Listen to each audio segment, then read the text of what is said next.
Hi అండి, I'm Gayatri. Welcome to our channel. ఈరోజు మనము ఇంట్లోనే butterscotch sauce and butterscotch చంక్స్తో పాటు బటర్ స్కాచ్ కేక్ ఎలా చేసుకోవచ్చు అని చూద్దాం. ఇది టోటలీ ఎగ్లెస్ రెసిపీ అండి. అండ్ ఎవరైనా ఎగ్లెస్ రెసిపీ కోసం చూస్తుంటే ఇలా ఈ స్పాంజ్ అనేది మనం రెడీ చేసుకుంటే సరిపోతుంది. ఇది టోటలీ 1 kg స్పాంజ్ అండి. మనకు మోస్ట్లీ 700 grams 700 to 750 grams దాకా మనకు వస్తుంది అనమాట. కర్డ్ తీసుకున్నాను. దాంతోపాటు 1/2 teaspoon బేకింగ్ సోడా వేసి దాని ఫెర్మెంట్ అవడానికి వదిలేసాను అనమాట. దాంట్లో ఇట్లా బబుల్స్ మంచిగా ఫామ్ అవ్వాలన్నమాట. కర్డ్ మీరు అమూల్ది తీసుకోండి లేదా ఇంట్లోది కూడా తీసుకోండి, బట్ వాటర్ కన్సిస్టెన్సీ తక్కువ ఉండేలాగా తీసుకోండి.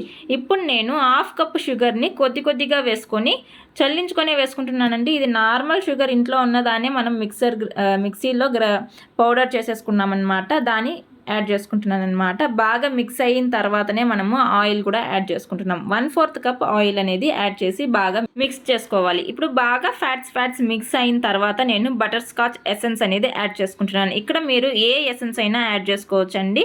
దాన్ని కూడా బాగా మిక్స్ చేసుకున్న తర్వాత నేను 1 + 1/4 cup మైదా యాడ్ చేసుకుంటున్నాను. మనం ఎంత మైదా యాడ్ చేసుకుంటామో ఆ సేమ్ టీ స్పూన్లో మనం బేకింగ్ పౌడర్ అనేది యాడ్ చేసుకుంటున్నాము. ఇప్పుడు నేను milk powder and corn starch అంటే కార్న్ ఫ్లోర్ అండి అంతా 2 tablespoons యాడ్ చేసుకుంటున్నాను. లైట్గా ఒక పించ్ సాల్ట్ కూడా యాడ్ చేసుకుంటున్నాము. మనము 1/2 cup మిల్క్ని ఇక్కడ నార్మల్ రూమ్ టెంపరేచర్లో ఉన్న మిల్క్ అండి. దీన్ని బాయిల్డ్ మిల్క్ అని అడుగుతారు చాలామంది. ఏం లేదు, నార్మల్ మిల్కే, ఇది రా మిల్కే అనమాట. దాన్ని కూడా యాడ్ చేసుకొని రిబ్బన్ కన్సిస్టెన్సీ వచ్చేంత వరకు మనము మంచిగా మిక్స్ చేసుకున్నాం అనమాట. ఇప్పుడు కేక్ టిన్లోకి పోసుకొని మనము ఆల్రెడీ ప్రీహీట్ చేసుకున్నాం కదా. మీరు అవెన్లో అయినా చేసుకోండి, గ్యాస్ స్టవ్ మీదైనా చేసుకోండి. నార్మల్ ఫ్లేమ్లో పెట్టుకోండి, అంటే లో ఫ్లేమ్లో పెట్టుకొని మనము బేక్ చేసేసుకున్నాం. మనకు కేక్ స్పాంజ్ అనేది రెడీ అయిపోయింది. కూల్ డౌన్ అవడానికి వదిలేసాము. ఇప్పుడు మనము బటర్ స్కాచ్ సాస్ అనేది చేసుకుంటున్నాము. 3/4 cup బ్రౌన్ షుగర్ అనేది యాడ్ చేసుకుంటున్నానండి. మీరు నార్మల్ వైట్ షుగర్ కూడా యాడ్ చేసుకోవచ్చు, బట్ బ్రౌన్ షుగర్లో ఏమంటే ఆ ఎసెన్స్ అనేది చాలా బాగా వస్తుందన్నమాట. ఆ ఫ్లేవర్స్ బాగుంటాయి, అంతే, ఇంకేం లేదు. అందుకని నేను బ్రౌన్ షుగర్ యాడ్ చేస్తున్నాను.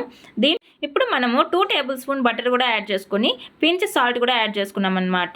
3/4 cup షుగర్కి మనము 3/4 cup ఫ్రెష్ క్రీము లేకపోతే 1 cup ఫుల్గా మనం వాడుకోవచ్చు అనమాట. మనకు కన్సిస్టెన్సీ ఎంత అవసరమో అంత. మళ్ళీ దాంట్లో నేను కొద్దిగా బటర్ స్కాచ్ ఎసెన్స్ కూడా యాడ్ చేసుకున్నాను. ఇప్పుడు మనం దాన్ని మంచిగా చల్లించుకుంటున్నాం అనమాట. అలా చేయడం వల్ల మనకు లమ్స్ ఏమైనా ఉంటే వచ్చేస్తుంది. అండ్ మనకు సాస్ అనేది బాగా నీట్ అండ్ ఫినిషింగ్, అంటే టెక్స్చర్ అనేది స్మూత్గా చాలా నీట్గా వస్తుంది అనమాట. అందుకే ఈ ప్రాసెస్ చేస్తామండి. దీన్ని మాత్రం అస్సలు స్కిప్ చేయకుండా చేసుకోండి.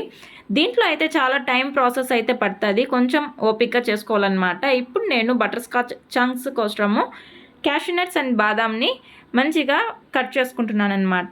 చిన్న ముక్కలుగా కట్ చేసుకుంటున్నానండి. మళ్ళీ మనము స్మాష్ చేసుకునేదానికి ఈజీగా ఉంటుంది కదా, అందుకనేసి. ఇప్పుడు నేను లో ఫ్లేమ్లో షుగర్ 3/4 cup షుగర్ని మనము మెల్ట్ చేసుకుంటున్నాము. దాన్ని కొద్దిసేపు తర్వాత మిక్స్ చేస్తూ మనము బాగా మెల్ట్ అయ్యేంత వరకు హీట్ చేసుకోవాలి. మధ్యలో కలుపుతూనే ఉండాలండి, లేకపోతే మాడిపోతుంది. ఈ ప్రాసెస్ని లో ఫ్లేమ్లోనే చేసుకోండి. హై ఫ్లేమ్లో చేసుకున్నారంటే ఖచ్చితంగా మాడిపోతుందండి. నేను ప్రాక్టీస్ చేసే టైంలో చాలా వరకు అట్లా మాడిపోయింది నాకు. ఇప్పుడు నేను 2 tablespoon బటర్ కూడా యాడ్ చేసుకుంటున్నాను. యాడ్ చేసుకొని బాగా మిక్స్ చేసుకుంటున్నానండి. బటర్ బాగా కరిగిన తర్వాత మనము ఇప్పుడు డ్రై ఫ్రూట్స్ అనేది యాడ్ చేసుకుంటున్నాము. అంటే బాదాము, క్యాష్యూ నట్స్ కట్ చేసుకున్నాం కదా, దాన్ని యాడ్ చేసి ఒకే 30 seconds మనం తీసేవాళ్ళండి, లేకపోతే ఖచ్చితంగా మాడిపోతుంది. మళ్ళీ ఫ్లేవర్ అనేది మనకు బటర్ స్కాచ్ ఫ్లేవర్ కాకుండా మాడిపోయిన ఫ్లేవర్ వస్తుంది అనమాట. సో అంతే, ఒక్క 30 seconds నుండి మనం తీసేస్తున్నాం అనమాట. ఆల్రెడీ మనము ప్లేట్ మీద బటర్ అప్లై చేసుకొని పెట్టుకొని ఉన్న ప్లేట్లో నేను ఆ లిక్విడ్, ఆ డ్రై ఫ్రూట్స్ దీన్ని పోసేస్తున్నాను అనమాట. ఇప్పుడు బాగా డ్రై అయిన తర్వాత నేను దాన్ని స్మాష్ చేసేసుకున్నానండి. ఇప్పుడు మనకు బటర్ స్కాచ్ చంక్స్ అయితే రెడీ అయిపోయింది. ఇప్పుడు నేను 1 kg కేక్కి 1 cup హెవీ క్రీమ్ని విప్పింగ్ చేసుకుంటున్నాను. కొద్దిగా విప్పింగ్ అయిన తర్వాత మనము ఎసెన్స్ కూడా యాడ్ చేసుకుంటున్నామండి. ఇప్పుడు మధ్యలో కలుపుకుంటూ మనము బీటర్తో క్రీమ్ అయితే బీట్ చేసేసుకున్నాము. నేను కొద్దిగా క్రీమ్ బయట తీసుకొని మిచ్చంది నేను ఫ్రిడ్జ్లో పెట్టేస్తున్నాను అనమాట. సమ్మర్స్లో అసలు కరిగిపోతాయి బయట పెడితే.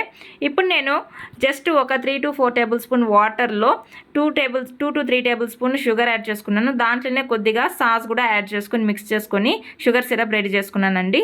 ఇప్పుడు మన కేక్కి లేయరింగ్ ఇచ్చేస్తున్నాను అనమాట. నేను ఇప్పుడు క్రీమ్ అప్లై చేసుకున్నాను. దాని మీద నేను చంక్స్ రెడీ చేసుకున్నాం కదా, దాన్ని వేసుకున్నాను అనమాట. దానిపైన మనము ఇప్పుడు సాస్ కూడా కొద్దిగా వేసుకొని మంచిగా ఫినిషింగ్ ఇచ్చామన్నమాట. పైన లేయర్ పెట్టుకొని అంటే ఫస్ట్ క్రమ్ కోటింగ్ ఇస్తున్నాం అనమాట. ఎక్కువ మనము క్రీమ్తో క్రమ్ కోటింగ్ ఇచ్చేసినామంటే మనము తర్వాత మనము ఫినిషింగ్ ఇచ్చేటప్పుడు ఎక్కువ క్రీమ్ అనేది మనకు ప్లేస్ చేసుకుంటుంది. ఎక్కువ క్రీమ్ వేస్తే పెద్దగా టేస్ట్ ఉండదండి.